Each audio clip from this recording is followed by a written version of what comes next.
Magandang hapon sa inyong lahat. Ito po si Herbert Curia, author promoter ng Bible Lights Promotions. Kakibat ang ating pananalig sa ating banal na Panginoon Diyos, banal na Panginoon sa Kristo at gabay ng kaliwan ng Kaliwan ng Santa Maria, ay ating po ibinabahagi sa inyo sa linggong ito, ang mensahe ng ating banal na Panginoon Diyos. Ang tema ng mensahe ng ating banal na Panginoon Diyos ay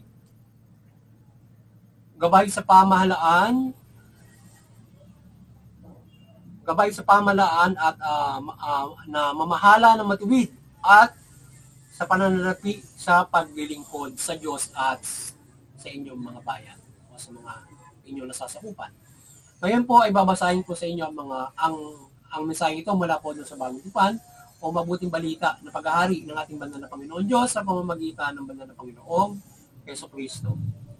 At ayon po dito kay Apostol San Mateo, Kabanata 25, talatang 14, talatang 15, talatang 19 hanggang 21. Ito po ang mensahe.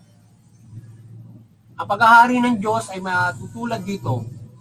Maglalakbay ang isang tao, kaya tinawag niya ang kanyang mga alipin at pinagkatiwala sa kanila ang kanyang ari-arian. Binigyan niya ng salapi ang bawat isa ayon sa kanya-kanyang kakayanan. Binigyan niya ang isa ng 5,000 at ang isa ng may 2,000 at ang isa pa 1,000. Pagkatapos siya umalis. Pagkaraan ng mahabang panahon, bumalik ang Panginoon ng mga aliping yon at pinagsulit sila. Lumapit at tumanggap ng 5,000, wika niya, Panginoon, ito na po ang 5,000 na bigay ninyo sa akin. Ito pa po ang 5,000 na naging tapat ka sa 5,000 na tinubo ko. Sinabi sa kanya ng Panginoon, magaling, tapat at mabuting aliping, yamang naging tapat ka sa konting halaga, pamamahalaanin kita sa malaking halaga. Maghihati ka sa aking kagalakan. Patuloy po natin sa mga kay Apostol San Lucas, Kabanata 16, talatang 10 hanggang 12. Ito po ang mensahe. Ang mapagkatiwalaan sa maliit na bagay, ang mapagkakatiwalaan din sa malaking bagay. Ang magdaraya sa maliit na bagay, ang magdaraya din sa malaking bagay. Kung hindi kayo mapagkakatiwalaan sa mga kayamanan sa libutan ito, sino ang magtitiwala sa inyo ng tunay na kayamanan? At kung hindi kayo mapagkakatiwalaan sa kayamanan ng iba, sino ang magbibigay sa inyo ng talagang para sa inyo? Pagpatuloy po natin sa mga taga-Galacia, Kabanata 7 at talatang 10. Ito po ang mensahe. Huwag ninyong lindangin ang inyong sarili. Ang Diyos ay di madadaya ni numan. Kung ano ang inasing ng tao, yun din ang kanyang aanihin. Samantalayin natin ang lahat ng magkakataon sa paggawa ng mabuti sa ating kapwa, lalo na ang mga kapatid sa pananampalataya. Muli po natin sa Unang Pedro, Kabanata 3, talata 11. Ito po ang mensahe. Ang gawaing masama ay iwasan sa tuhina at magsanay sa bali ng tuwid at maganda.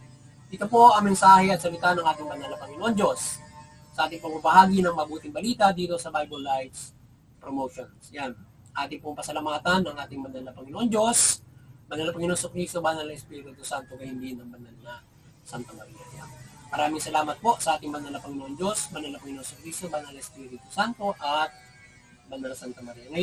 Ngayon naman po ay ipaliliwanag ko sa inyo ang mga mensaheng ito mula po sa tema na gabay sa pamahalaan na mamahala ng matuwid at sa pananalapi sa paglilingkod sa Diyos at paglilingkod sa bayan.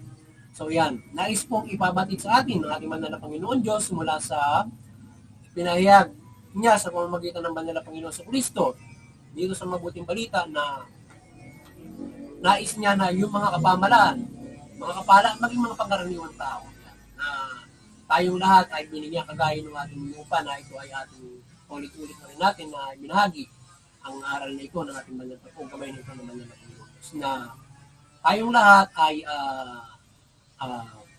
binigyan tayo na sa iba't iba nating kakayanan, binigyan tayo ng ating banal na Panginoon Diyos. Kumbaga man dyan sa halimbawa, kagaya ng sinasabi mga pananalapi na mayroon tayo, ito ay katumbas ng ating kakayanan. So binigyan ka ng kakayanan